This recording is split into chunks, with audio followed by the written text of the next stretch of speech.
Bio का ही weightage ज्यादा होता है, पिछले 3 4 5 साल का क्वेश्चन हाँ मैंने भी देखा। हाँ, मैं हाँ उसमें है कि बायो के लिए वेटेज जो है वो ज्यादा है बीपीएससी के प्रीलिम्स के एग्जाम में, ठीक है। मैम तो ये, अब थोड़ा उसमें ये सा, तो 10th लेवल का ही होता होगा ना, या 12th का भी पूछता है? नहीं वो होता है 10th लेवल तक का ही, बट उसको थोड़ा सा आपको डेप्थ वाइज देखना पड़ता है, ठीक है। फटाफट पहले मैं सब्जेक्ट्स बता देती हूँ, उसके ना क्वेश्चंस जी। कराना स्टार्ट करती हूँ कुछ बेसिक से, जिसमें से पहला है यहाँ पे जनरल साइंस, ठीक है। इसी के अंदर जो जनरल साइंस है ना, अब इसमें बच्चों को कंफ्यूजन होती है, यही अपने आप में तीनों को कैरी करने का काम कर रहा है, that is physics, chemistry and bio, chemistry. तीनों है। हाँ तीनों है इसके अंदर, जी। सब बेसिक ही होते हैं, वो आपका कॉन्सेप्ट चेक करता है वहां पे। उसके बाद है, इससे भी ज्यादा क्वेश्चंस इधर पूछे जाने लगे हैं। यहाँ पे है, मैं बहुत ज्यादा टाइम नहीं लूंगी क्योंकि मुझे बेसिकली फोकस करना है बायो के ऊपर, मैं बस ऊपर ऊपर से यहाँ पे बता देती हूँ। Second one is events of national, events of national and international ma'am मेरा लैंग्वेज इवेंट्स ऑफ, हिंदी है, तो हिंदी में भी डिफाइन कर दीजिएगा। अच्छा ठीक है मैं बता देती हूँ मैडम मुझे भी बायोलॉजी हिंदी का में जो बता है। दीजिएगा।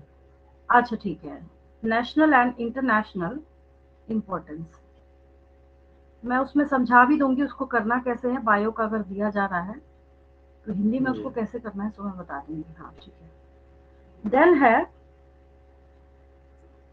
इसका दूसरा जो है, यहाँ पे आपके पास अगर सारे सब्जेक्ट्स हिंदी में है तो यहाँ पे जो भी घटना चक्र है, मतलब नेशनल का मतलब है कि भारत के लेवल तक, और इंटरनेशनल इम्पोर्टेंस का मतलब है कि हमारा जो देश है उसका कैसा कनेक्शन है, कैसा रिश्ता नाता है, कितने इवेंट कैसे इंटरकनेक्टेड है, उनसे पूछा जाएगा यहाँ पे, ठीक है।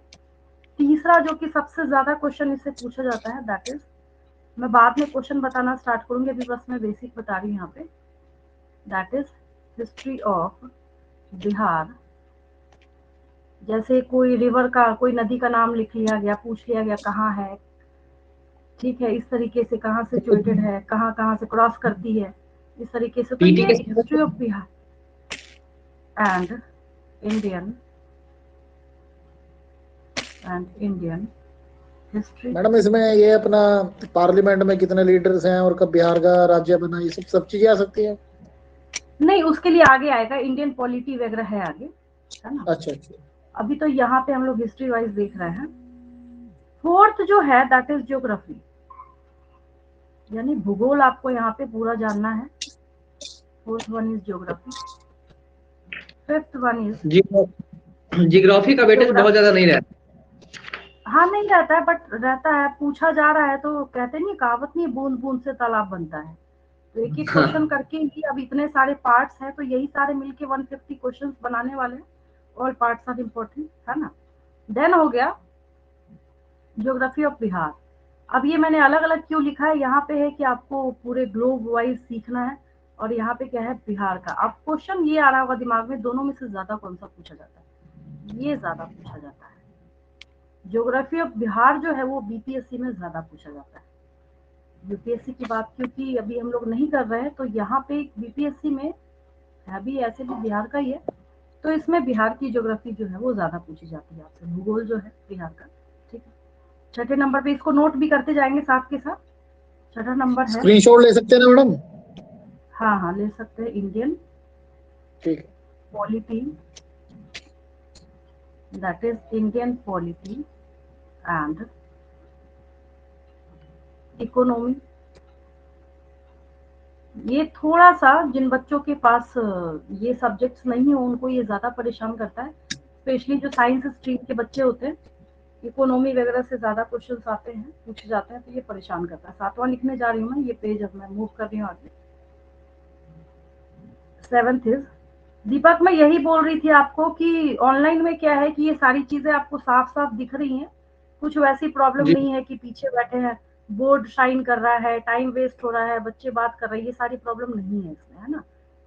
चेंजेस नहीं आगे तो मैम, मैं बिल्कुल। स्पीड बढ़ाऊंगी, हाँ हाँ आगे तो मैं स्पीड बढ़ाऊंगी, तो पता चलेगा एक दिन में। जैसे मैं एक एग्जांपल दे रही हूँ, ठीक है, इसको थोड़ा सा स्टॉप करती हूँ। सपोज करते हैं कि आज जैसे 15 है, आज मैंने 10 क्वेश्चंस कराया बायो का, कल 16 है, मेरा टारगेट हो जाएगा 15 होना चाहिए। देन 17 है, 16 ही हुआ, एक ही क्वेश्चन ज्यादा हुआ बट ये इंक्रीज होना चाहिए। देन 18 है, क्योंकि डेज ज्यादा तो है नहीं, काउंट करके जो 2 मंथ्स है उसमें भी क्रिसमस का हॉलीडे निकलेगा, 1 जनवरी है, 31 है, ये सब निकाल के उससे भी कम डेज, मेरे ख्याल से 50 डेज पूरा बचता है ना। तो उसमें क्या है, ये जितने आप नंबर ऑफ क्वेश्चंस करके जाते हैं, मैं नीट के एग्जाम में भी बच्चों को यही चीज सिखाती हूँ, जो बिलो एवरेज बच्चा होता है ना, वो जितने ज्यादा क्वेश्चन सॉल्व करता है उसके सिलेक्शन के चांसेस उतने ज्यादा होते हैं। तो यहाँ पे भी वही चीज है, आप जितने क्वेश्चंस करके जा रहे हैं उसके बीच में से ही पूछा जाता है, तो ऑटोमेटिकली वो आंसर आप कर सकते हैं, ठीक है। हालांकि अब हम यहाँ पे जो पॉइंट लिख रहे थे इसको पूरा करते हैं। देन है यहाँ पे changes in the economy of Bihar. In the हाँ, इकोनॉमी ऑफ बिहार, ठीक है। लेकिन ये बाद का आपको पढ़ना है, that is post independence, post independence, ठीक है। देन है हम लोगों के पास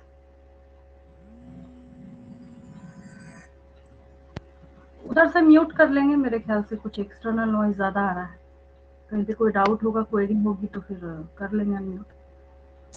नेक्स्ट है Indian national movement, Indian national movement, Indian national movement and the role of Bihar. The मतलब मोस्टली ये है कि अगर हम बिहार को देख रहे हैं, ठीक है, अगर हम इसको देखना स्टार्ट कर रहे हैं तो इससे रिलेटेड चाहे इसकी हिस्ट्री है, चाहे इसकी ज्योग्राफी है, चाहे इसकी इकोनॉमी है, सब कुछ हमें इसका जो क्राइटेरिया है उसको हमें कहीं से भी मिस नहीं करना है। क्वेश्चन पेपर देख के भी आपको यही चीजें क्लियर होंगी वहां पे कि नहीं, इसके रिगार्डिंग जितनी चीजें वो सब कुछ पूछ लिया जाता है इसमें, क्योंकि आपको अगर यहाँ पे एक पावरफुल जॉब दी जा रही है तो आपको इसके बारे में नॉलेज होनी चाहिए, है ना। तो Indian national movement and the role of Bihar, ठीक है।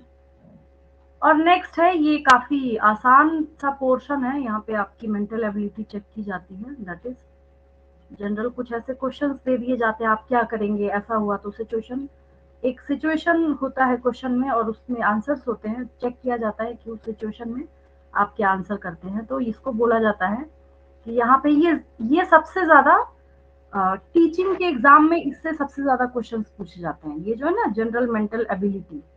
जैसे आप टीईटी का एग्जाम दे रहे हैं या फिर कुछ उस तरीके से, क्योंकि वहां पे क्या है, मानसिक। आपको हाँ, बच्चों को पढ़ाना है ना, तो वो तो खैर चेक किया जाना जरूरी है कि कोई टीचर क्या मेंटालिटी लेके बच्चों को पढ़ा रहा है, ठीक है। अब मैं ज्यादा टाइम नहीं वेस्ट करूंगी।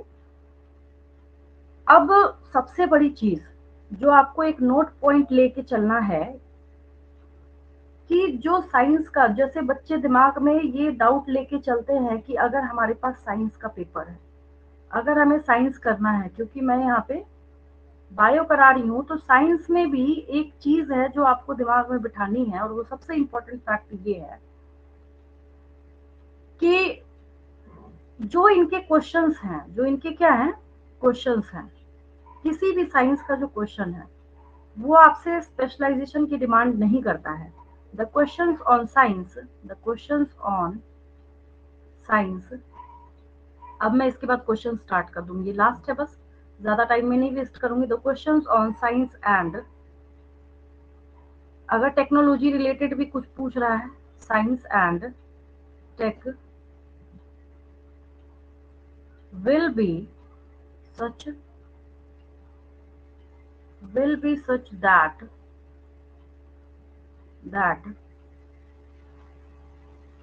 they do not require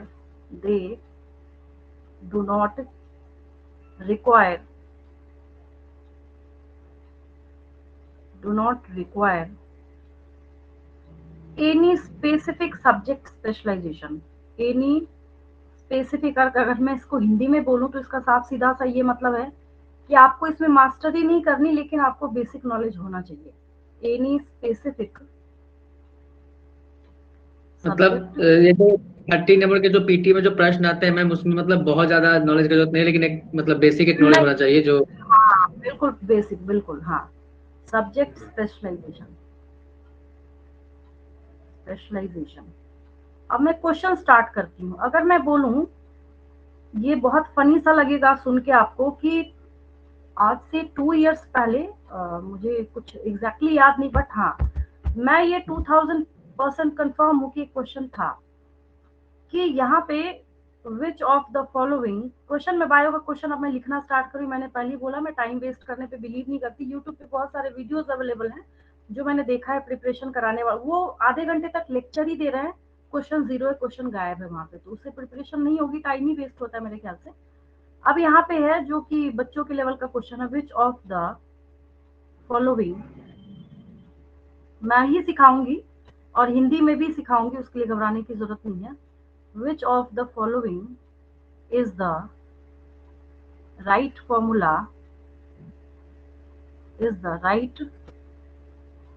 formula of glucose. क्या होगा बताइए उधर से आंसर, क्या होगा आंसर इसका? यहाँ पे ये ऑप्शंस दिए होते हैं, ये रहा, मैं ऑप्शन भी लिख देती हूँ। ऑप्शंस हो सकता है कुछ अलग हो, लेकिन आंसर कोई नहीं बदल सकता। मैं ये अपने मतलब जो मैंने रिकॉल कर रखा है उससे मैंने क्वेश्चन लिखा है। अब आंसर में आपको कुछ भी दिया हो, चाहे मैंने यहाँ पे लिख दिया C12 H22, अब ऐसा नहीं है कि अगर आप इस साल बैठे हैं बीपीएससी का एग्जाम देने तो यही क्वेश्चन उठा के आपको पूछेगा, इसको कैसे चेंज किया जाता है सो मैं सिखा रही हूँ। तो अगर मैंने यहाँ पे एक ऑप्शन लिख दिया C12 H22 O11, अगर मैंने एक ऑप्शन लिख दिया है C12 H24 O12, देन मैंने लिख दिया है C6 H12 O6, देन मैंने लिख दिया है यहाँ पे C5 H12 O6। तो अब ऐसा, ये कोई टफ क्वेश्चन नहीं है, ये यहाँ पे क्या है, ये कंफ्यूजिंग क्वेश्चन है और ये जीरो लेवल के क्वेश्चन में इसको काउंट किया जाता है। रीजन क्या है, 6th क्लास का बच्चा, जो 6ठी क्लास का बच्चा होता है वो भी ये पढ़ रहा होता है। तो जानबूझ के यहाँ पे क्या किया जा रहा है, जैसे अभी अभी मैंने इस पेज पे आपको बोला है, अगर आप साइंस के किसी सब्जेक्ट की पढ़ाई कर रहे हैं, आपको उसमें मास्टरी की कोई रिक्वायरमेंट नहीं है। तो ये पॉइंट मैंने यहाँ पे सबसे इंपॉर्टेंट करके इसलिए डाला है, हालांकि आता नहीं था मुझे, इसको लिखना नहीं था, बट मैंने इसलिए लिख दिया क्योंकि बाकी बच्चे भी अगर देखें तो इस बात को दिमाग में रखें कि यहाँ पे तो आपको कोई स्पेशलाइजेशन नहीं चाहिए। क्या चाहिए आपके पास? अब सोचने वाली बात है कि जब आपसे 2 घंटे में, जब आपसे 2 आवर्स में 150 क्वेश्चन चेक किए जा रहे हैं, क्या चेक करेगा वो आपका?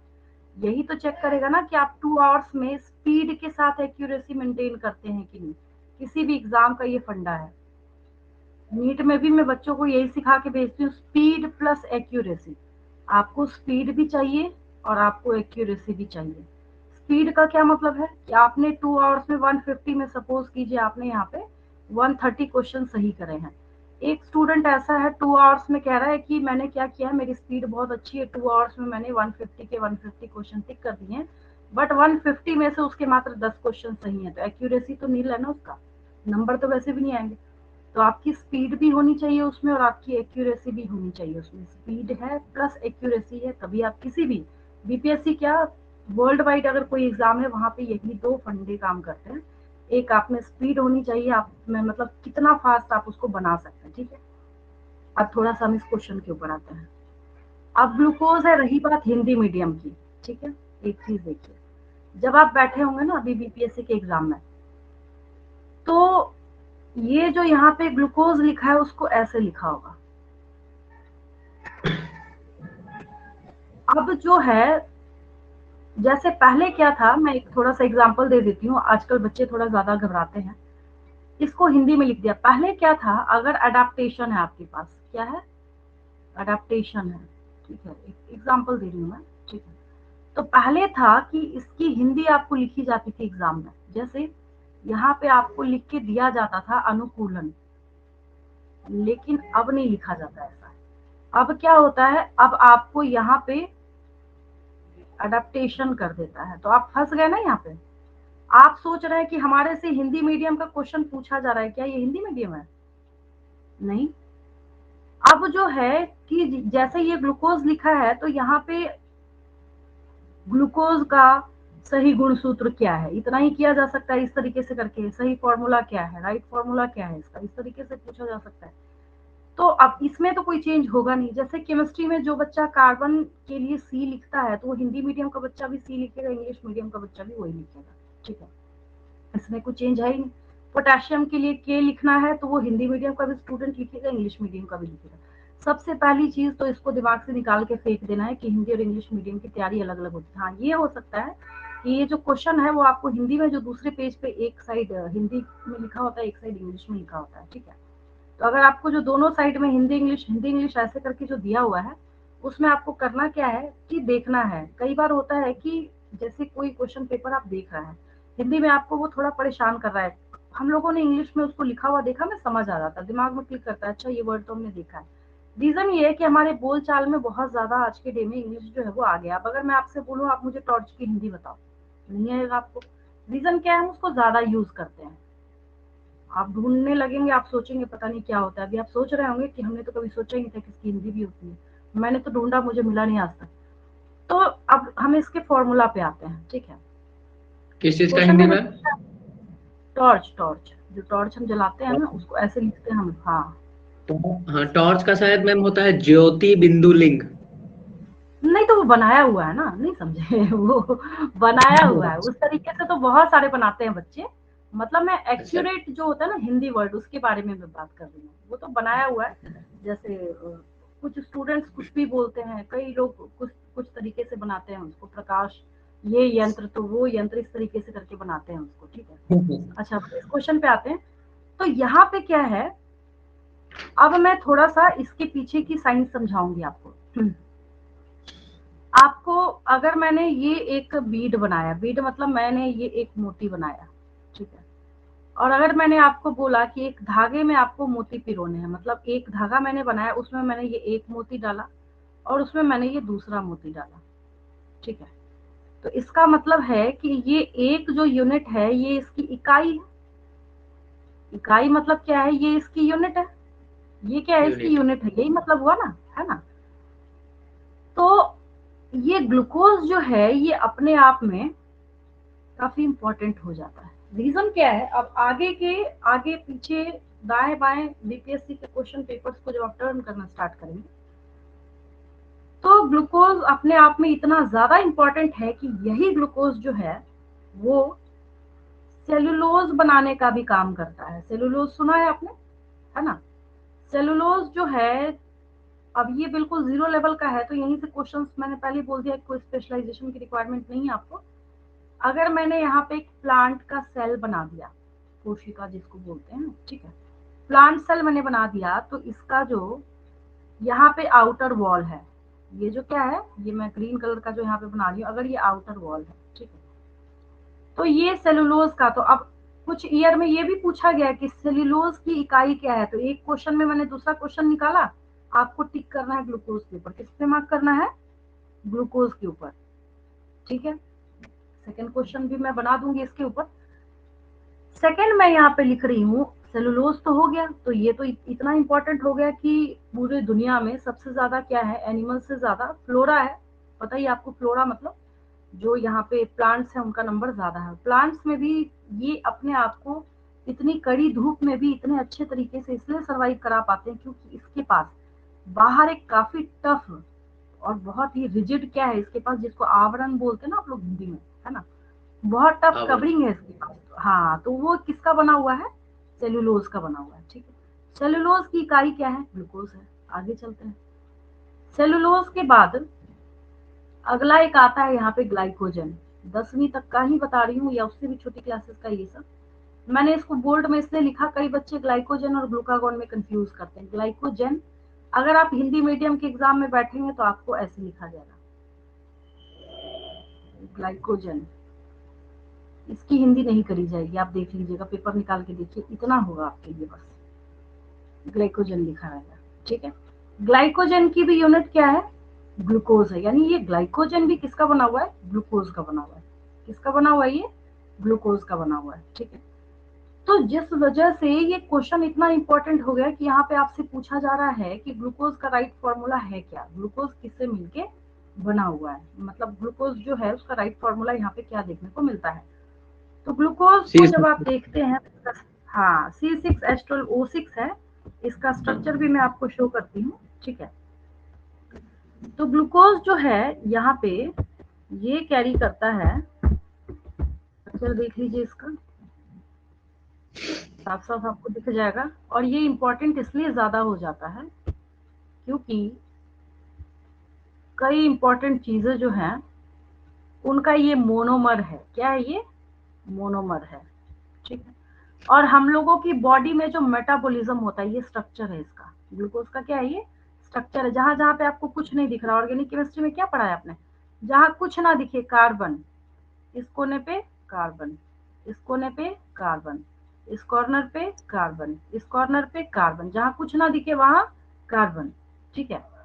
तो ये स्ट्रक्चर किसका है, ग्लूकोज का है।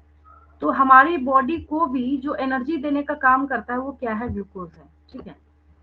और हम अपनी बॉडी में एनर्जी को स्टोर करके किस फॉर्म में रखते हैं, ग्लाइकोजन के फॉर्म में रखते हैं, ठीक है। इससे अभी मैं जो इतनी एक्सप्लेनेशन दे रही हूँ, इसी से विदाउट ऑप्शन में आपको क्वेश्चंस फटाफट लिखती जाऊंगी, आप खुद ही उसका आंसर करते चले जाएंगे।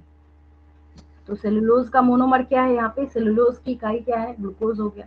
ग्लाइकोजन की इकाई क्या है, ग्लूकोज हो गया यहाँ पे, है ना। यहाँ मैंने क्वेश्चन लिखा था, विच of the following is the right formula of glucose. यहाँ पे आपके पास आंसर निकल के सामने आता है, दैट इज C6। अभी मैं रफ वर्क रहने दे रही हूँ क्योंकि मैं क्वेश्चंस लिखूंगी इधर वाले पोर्शन से, इसलिए।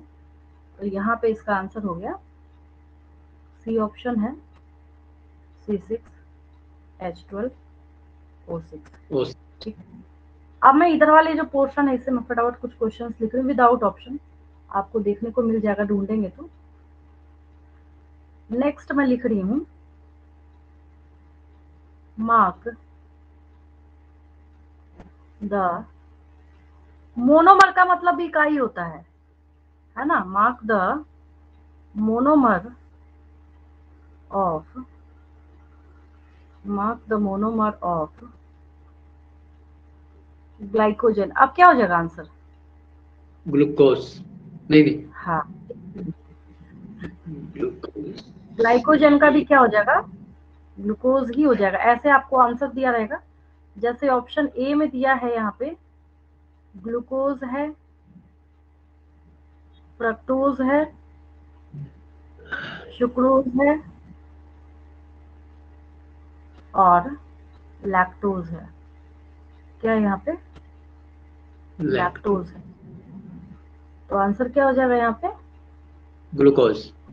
हाँ, आंसर इज ग्लूकोज, ए हो गया ग्लूकोज, ठीक है। नेक्स्ट क्वेश्चन पे मूव कर रही हूँ, फटाफट नोट भी करते चलेंगे साथ के साथ। अगला मैं क्वेश्चन, स्क्रीनशॉट ले लेते। हाँ, मैं अभी तो इस पेज पे लिख ही रही हूँ। नेक्स्ट है यहाँ पे, विच ऑफ द, क्वेश्चन अब ट्विस्ट किया जा रहा है यहाँ पे, विच of the following, which of the following, मैं समझा रही हूँ इसको हिंदी में, विच of the following is responsible for, is responsible for providing, responsible for providing energy in emergency condition, in emergency condition to your body, emergency condition to your body। समझ गए question क्या पूछा जा रहा है आपसे। अब ऑप्शन जो भी बनाया जाए, आंसर एक ही होगा, that is glycogen. Answer glycogen ही आएगा इसका, बट लिखा जाता है यहाँ पे यहाँ पे ऑप्शंस आपको इस तरीके से दिए जाते हैं, दैट इज मैम एक बार क्वेश्चन ग्लूकोज। हाँ मैं हिंदी में बोल रही हूँ, एक मिनट। पूछा जा रहा है कि कोई एक बंदा है, कोई एक पर्सन है, ठीक है, टू योर बॉडी लिख रहा है तो आप ही है, ठीक है। तो पूछ रहा है कि इमरजेंसी कंडीशन में, इमरजेंसी कंडीशन बोलने का मतलब होता है सपोज कीजिए कोई पर्सन है, उसको खाना पीना नहीं मिल रहा है, या फिर वो फास्टिंग पे, फास्ट पे है, ठीक है। तो इसकी बॉडी अब ऐसा तो है नहीं कि जैसे एक बाइक है उसमें पेट्रोल डाला आपने, तो पेट्रोल जब तक चलेगा तभी तक तो वो बाइक हो, स्कूटी हो, कुछ भी हो, मूव कर रहा है। पेट्रोल जैसे खत्म हुआ वो चलना बंद कर देगा। लेकिन आपकी बॉडी, अगर आप एक दिन फास्ट पे है, जैसे छठ का भी पर्व गुजरा उसमें 2 दिन फास्ट पे थे, तो सर्वाइव तो कर रहे थे। तो उस इमरजेंसी की कंडीशन में बॉडी को एनर्जी देने का काम कौन कर रहा था, मतलब कौन सी ऐसी चीज थी जो आपकी बॉडी को ऊर्जा प्रोवाइड करने का काम कर रही थी, ठीक है। तो यहाँ पे 99% बच्चे हाँ ग्लूकोज में टिक करते हैं, जबकि ग्लूकोज इसका आंसर नहीं होगा, है ना। जैसे मैंने यहाँ पे सेम ऑप्शन अगर मैं कॉपी कर दूं, जैसे मैंने ग्लूकोज लिखा, यहाँ पे फ्रक्टोज लिखा मैंने, फिर मैंने यहाँ पे ग्लाइकोजन लिखा, फिर मैंने यहाँ पे लैक्टोज। अब क्या होगा आंसर इसका, ग्लाइकोजन होगा। इसको मैं थोड़ा सा और क्लियर करती हूँ ताकि इसमें आगे नेक्स्ट कभी आपको डाउट ना आए, तो मैं इसको और थोड़ा सा अच्छे से क्लियर करती हूँ। यहाँ पे ग्लाइकोजन क्यों हुआ मैम? हाँ ग्लाइकोजन क्यों हुआ यहाँ पे? वो तो हाँ ग्लूकोज हाँ का ही हाँ मैं वही समझा रही हूँ, उसी चीज को मैं यहाँ पे क्लियर कर रही हूँ।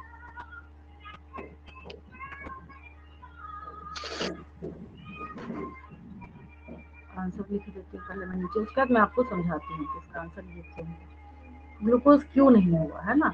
99% स्टूडेंट्स जो है वो ग्लूकोज में इसमें टिक करके आते हैं, जबकि answer is glycogen, C is glycogen. अब इसके लिए एक्सप्लेनेशन समझिए, एक्सप्लेनेशन क्या है इसके लिए। एक्सप्लेनेशन ये है कि आपके पास अगर क्या है, यहाँ पे ये मैंने यहाँ पे जो इंडियन नोट है आपके पास 2000 रुपीज है, ठीक है। आप गए शॉप वाले के पास, दुकान वाले के पास, आपने उसको, छोटी सी दुकान है किसी भी चीज की, किराने की छोटी सी दुकान है, ठीक है।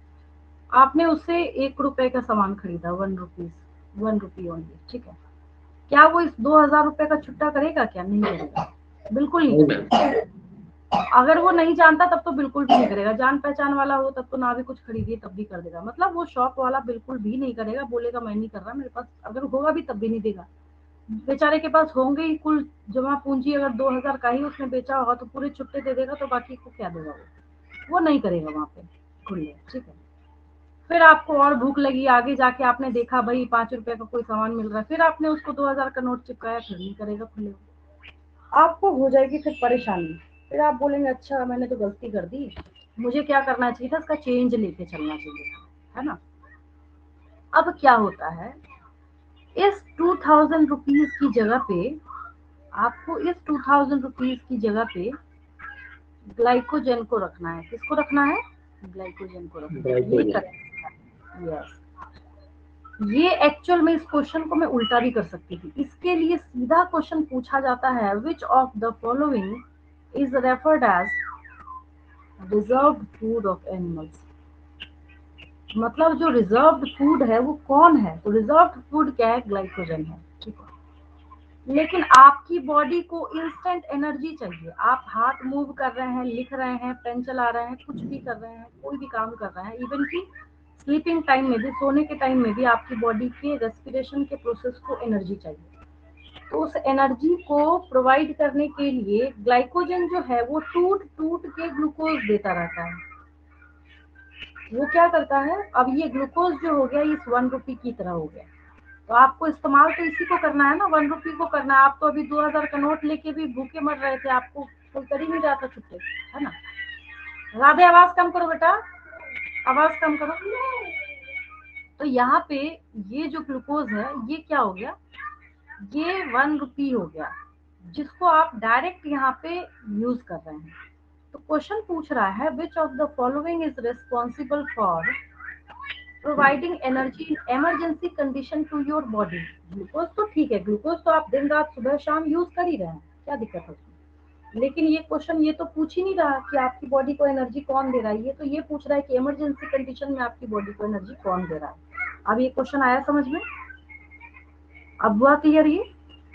तो हमारी बॉडी में ऐसा मेटाबॉलिज्म सेट है कि ये ग्लूकोज ये जो है वो ग्लाइकोजन से टूट के बनता है, ये प्रोसेस है, आगे जाके डिटेल में मैं बच्चों को पढ़ाती हूँ इसमें। तो ये हो गया, और यहाँ पे ग्लाइकोजन क्या हो गया, ग्लूकोज का पॉलीमर हो गया। ग्लूकोज का क्या हो गया, मोनोमर पॉलीमर लिख के बहुत क्वेश्चन, अगर मैं इसको और ट्विस्ट करके 2-4 और क्वेश्चन बनाऊं फटाफट। ये पेज तो हो गया होगा, आगे मूव करूं मैं। जी मैम। ये पेज हो गया, समझ आया ये? जी मैम। हाँ, क्वेश्चन आ गया होगा समझ में। अब इसी से 2-4 और क्वेश्चन फटाफट लिखते हैं। नेक्स्ट क्वेश्चन लिखिए।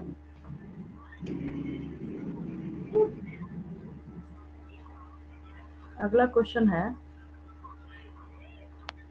mention the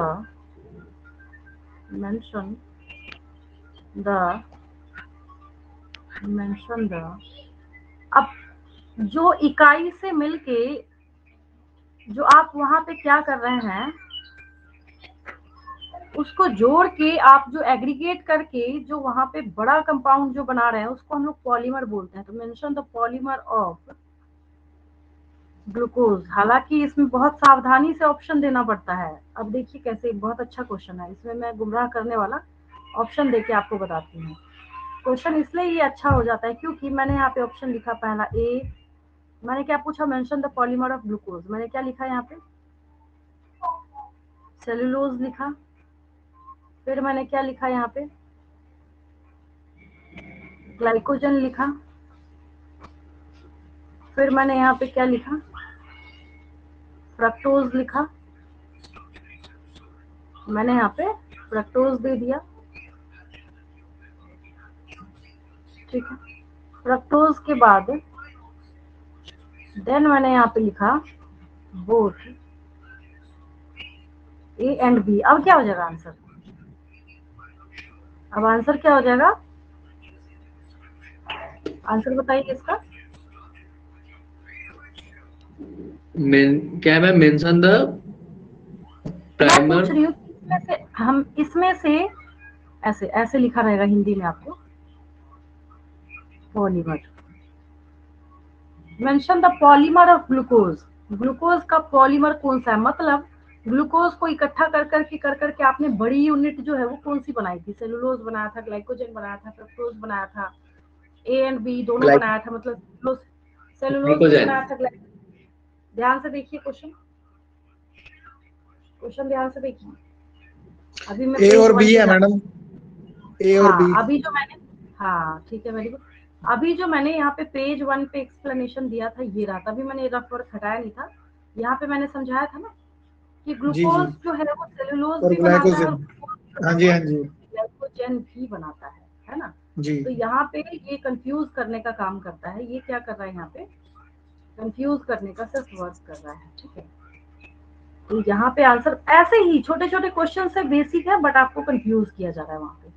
तो यहाँ पे हम लोग लिख लेते हैं आंसर विल बी, नहीं sorry, answer will be B, that is both A and B, ठीक है।